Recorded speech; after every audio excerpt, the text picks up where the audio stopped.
नमस्कार, स्वागत है आपका देश की बेटियों को समर्पित हमारी इस खास पेशकश में। मैं हूं आपके साथ मीना शर्मा।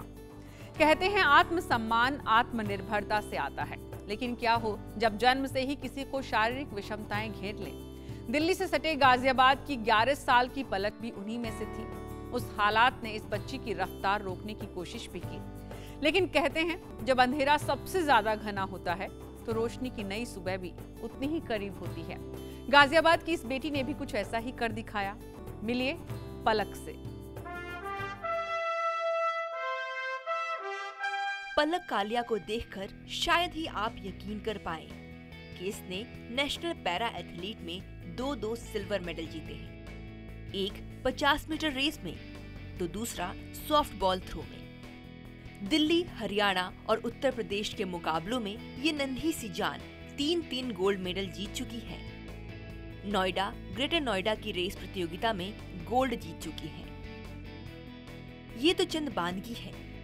खेल प्रतियोगिताओं में इस बच्ची ने इतने मेडल्स और शील्ड्स हासिल किए हैं कि आज उन्हीं मेडल से खेलते हुए उसकी आंखों में गौरव का भाव तैरने लगता है।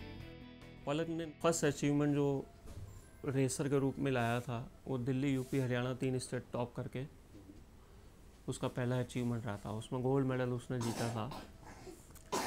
दिल्ली त्यागराज स्टेडियम में गेम्स हुए थे जिसमें एनसीआर के बच्चे थे, लगभग 700 बच्चे थे, और उसमें ये फर्स्ट रही थी 50 मीटर की रेस में।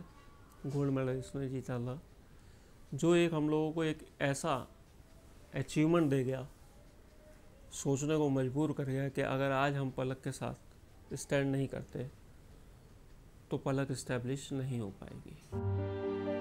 पलक की इस बेशुमार कामयाबियों के पीछे छुपी है दर्द की एक नामुराद दास्तां।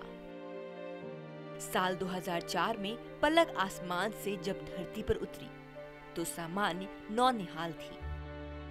पलक के जन्म के साथ घर में खुशियां बरसी थी, बधाइयों का तांता लगा था। लेकिन 2 साल की उम्र पहुंचते पहुंचते माँ बाप को लगने लगा कि कुदरत ने उनके साथ कुछ खिलवाड़ सा कर दिया है। पलक ना तो सामान्य बच्चों की तरह चल फिर पाती थी और ना ही देख बोल पाती थी। 2 साल पहले आया खुशियों का उजाला धीरे धीरे गम के अंधियारे में तब्दील होने लगा। एक तो बेटी और दूसरी एबनॉर्मल। समाज के ताने मिलने लगे, भविष्य की चिंता सताने लगी। हम लोगों को ऐसी चिंता भी लगी कि पलक एक बिटिया के रूप में हम लोगों के पास है और वो दूसरे लफ्ज़ों में हैंडीकैप की श्रेणी में जाती हुई दिख रही थी उस समय पे। तो हम टूटते हुए महसूस होते थे अपने आप को। हम ये महसूस करते थे कि समाज में अपनी पलक को एक सही स्थान हम नहीं दिला पाएंगे। कह दो ना खुदा से कि लंगर उठा ले, मैं तूफान की जिद देखना चाहता हूँ। पलक ने शायद इसी शेर में हकीकत का रंग भरने का काम किया है। जो माँ बाप कल तक पलक के भविष्य की चिंता में दोहरे हुए जाते थे, आज उनकी पहचान बन चुकी है ये बेटी। पलक का आत्मविश्वास ऐसा कि पिता को इशारों में बता दिया था कि छोटी मोटी दौड़ की चिंता मत करो, बड़े दौड़ में पदक जीत के दिखाऊंगी।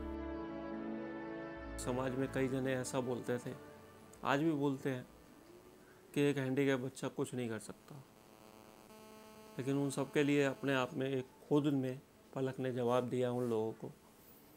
क्या आप जो एक हैंडीकैप को ये मान के चलते हो कि हैंडीकैप कुछ नहीं कर सकता, आपके सामने एक एग्जाम्पल के रूप में मैं मौजूद हूँ। पैरा एथलीट में पलक अब इंटरनेशनल प्रतियोगिताओं के लिए खुद को तैयार कर रही है। पर यूपी की इस बेटी के शौक और भी हैं। म्यूजिक पर अपनी छोटी बहन के साथ पूरे जोश से थिरकना पलक को काफी भाता है। हैंडीक्राफ्ट में अपनी उंगलियों के कमाल से भी पलक ने कई इनाम जीते हैं। अब तो ये बिटिया अपने माँ बाप का गुरूर बन चुकी है।